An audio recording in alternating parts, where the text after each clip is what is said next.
Buenas tardes.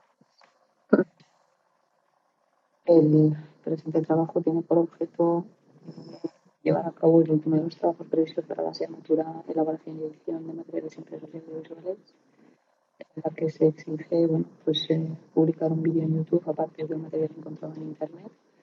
Este es el trabajo de Carmen Blanco Saralegui y tiene por objeto explicar el PowerPoint localizado que tiene que ver con la explicación del sustantivo. En primer lugar, me quiero referir al tipo de PowerPoint localizado. Como se puede ver, el PowerPoint localizado es válido para la enseñanza de la lengua materna. Su uso puede tener una relación con la enseñanza, digamos, más bien obligatoria. En principio se piensa en últimos cursos de primaria, quinto, sexto de primaria, pero también es posible que pueda ser utilizado, por ejemplo, en primer curso de secundaria.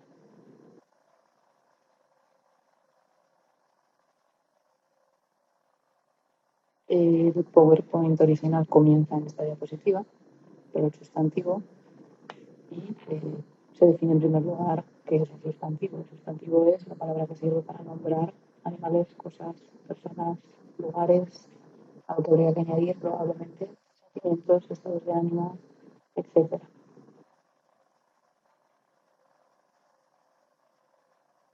A partir de ahí se hace una diferenciación en el PowerPoint que tiene que ver con los tipos de sustantivo, atendiendo probablemente a sus características más frecuentemente estudiadas. La primera y principal es la que distingue sustantivo común de sustantivo propio.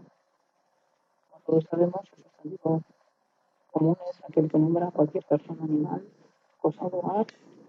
De ahí los ejemplos: ciudad, perro, carro, playa, etc.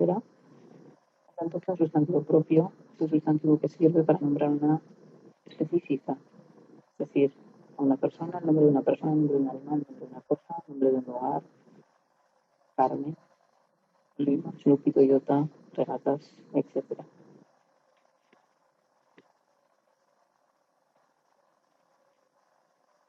Si un sustantivo es común, no puede ser propio, y si es propio, no puede ser común. De ahí la relevancia de esta distinción entre sustantivo propio y común, sustantivo concreto y abstracto, en esta ocasión, y sustantivo individual y colectivo, para la siguiente diapositiva, que vamos a explicar a continuación. Así que, atendiendo a su significatividad en lo que se refiere a la percepción, un sustantivo concreto es aquel que se puede percibir con cualquier sentido, se puede percibir o con sentido, con cualquiera de los cinco sentidos, o en todo caso con la imaginación, ¿no? Con el pensamiento. Los concretos son aquellos como casa, aire, luz, pero también otros como duende, ángel, etc. ¿No? Son en cambio sustantivos abstractos aquellos que no se pueden tocar o percibir por alguno de los sentidos y que indican por lo general cualidades, ideas, valores, sentimientos, etc. Una terminación tradicional de un sustantivo abstracto es siempre en peza, ¿no? Dureza, tristeza, pero también aquellos que terminan en ira, alegría, generosidad, tristeza.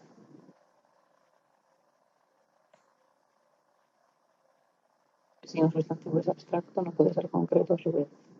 Pasamos a la distinción entre sustantivo individual y sustantivo colectivo.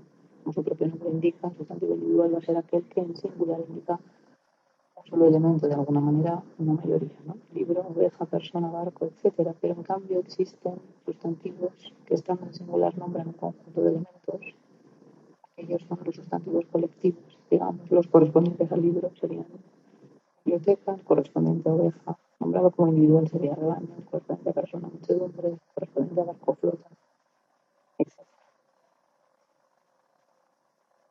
Existe una última distinción que se puede, dejar un poquito de lado porque entraría dentro de otra categoría, que es la distinción entre sustantivos patronímicos y sustantivos gentilicios. En todo caso, esta obviamente aparecería dentro de la categoría de sustantivo propio, sería una parte del sustantivo propio.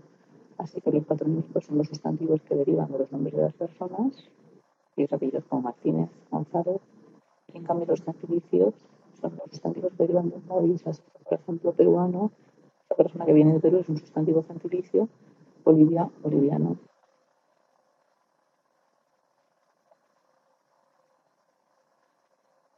Al autor del PowerPoint le parece interesante resaltar precisamente que los días de la semana, los días de los meses del año, los días de las estaciones y los servicios se escriben con minúscula, con letra minúscula en castellano, tanto que patronímicos y sustantivos propios se escriben con mayúscula. Esta distinción interesa a todo el alumnado, pero particularmente a aquellos alumnos de últimos cursos de primaria que están fijando estos conceptos dentro de su instrucción ordinaria. Procede el autor del PowerPoint a continuación a realizar una explicación del sustantivo y su distinción en cuanto a lo que se refiere a la forma del sustantivo, empezando en concreto por el género gramatical. De esa manera se distingue género masculino y género femenino en castellano. Por lo general, hay una única distinción entre la A y la O, la manera más general de crear el masculino y el femenino, así gato, gata, pero también perro o perra, y se producen algunas reglas necesarias que hay que saber para formar el femenino. Hay sustantivos que son solo masculinos y otros que son solo femeninos. Lápiz, mesa. Hay sustantivos que se escriben igual para el femenino y para el masculino. La artista mantienen la palabra, únicamente varían en un artículo. En algunas ocasiones se forma el femenino utilizando terminaciones de otro tipo, es decir, aparte del procedimiento de derivación, esa, isa, ina, pri. Por ejemplo, en los casos de príncipe, princesa, poeta, poetisa, héroe, heroína, actor, actriz. Y algunos sustantivos que en formato femenino cambian totalmente, es decir, toro, vaca, caballo, yegua.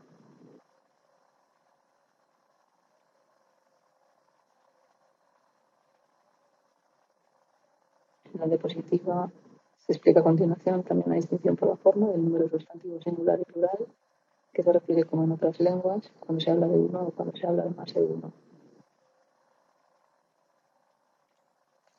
Se enumeran a continuación una serie de reglas para formar el plural. De manera habitual, cuando la palabra termina en consonante, se añade es para formarlo.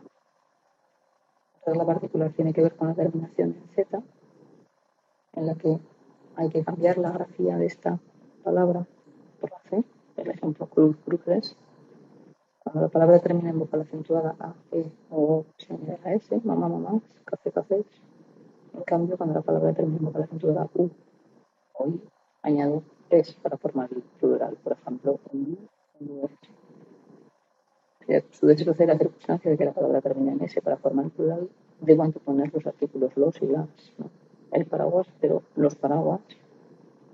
Y en cambio, para el resto de palabras, el español, la lengua sencilla, en el sentido de que para formar su plural únicamente hace falta añadir S. Con esto se da por terminada una explicación bastante general del sustantivo y doy por terminado aquí también este vídeo que voy a subir a YouTube como fin del trabajo del máster.